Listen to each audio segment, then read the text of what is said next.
ఓం నమో వెంకటేశాయ నమః. అందరు ఎట్లున్నారు దోస్తులు? గుడికి అయితే పోయిరా? నా పూజ అయితే అయిపోయింది. థ్యాంక్స్ సబ్స్క్రైబ్ చేసిన వాళ్ళందరికీ. ఈరోజు ఒక 50 సబ్స్క్రైబర్స్ అయితే 40 ఉన్నారు, ఇంకా 10 తక్కువ ఉన్నారు. ఒక 10 చేసేస్తే ఈరోజు లైవ్ పెడదామని చూస్తున్నా, సబ్స్క్రైబర్తో మాట్లాడదామని చూస్తున్నా. చూడండి, నా పూజ అయితే కంప్లీట్ అయిపోయింది, చూపిస్తా. చూడండి, స్వామివారికి అయితే పూజ అయితే చేసిన మంచిగా. ఇప్పుడే పూజ అయిపోయింది, ఇక గుడికి అయితే పోయేసి వస్తా. అందరూ బాగుండాలి, అందులో మేము ఉండాలి.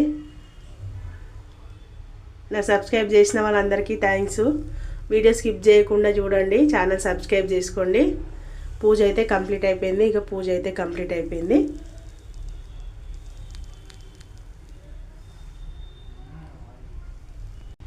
ఈరోజు ఒక 50, ఇంకా 10 తక్కువ ఉన్నాయి 40కి. థ్యాంక్ యూ సో మచ్, అందరు సబ్స్క్రైబ్ చేసుకున్నారు. రాత్రి నేను కూడా వాళ్ళ ఛానల్ సబ్స్క్రైబ్ చేసిన. Thank you so much. అందరు ఛానల్ సబ్స్క్రైబ్ చేసుకోండి. 50 లైక్స్ అయితే ఇంకా 10 లైక్స్ తక్కువ ఉన్నాయి. ఛానల్ సబ్స్క్రైబ్ చేసుకోండి. లైవ్ అయితే పెడతా, 50 సబ్స్క్రైబర్స్ ఉంటేనే లైవ్ అవుతుందంట. Thank you so much. మీ అందరికీ మరొకసారి ఒక్కోటి ఏకాదశి శుభాకాంక్షలు. ఉంటా దోస్తులు, బాయ్ మరి.